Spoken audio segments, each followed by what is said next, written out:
देखिए भैया, एगो करीना पांडे के, एगो शोभियो पांडे के बहुत जबरदस्त ट्रेंडिंग वन पर गाना बा। वो गाना के सबके बीच में हम गुनगुनाते आरे उगी उगी उगी सूरज देवा पुरबरिया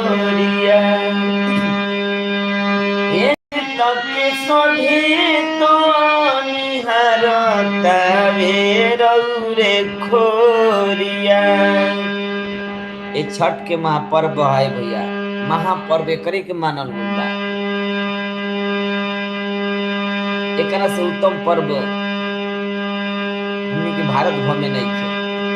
अरे उगी उगी उगी सूरज देवा पुरबरिया एक तक सधे तो निहारता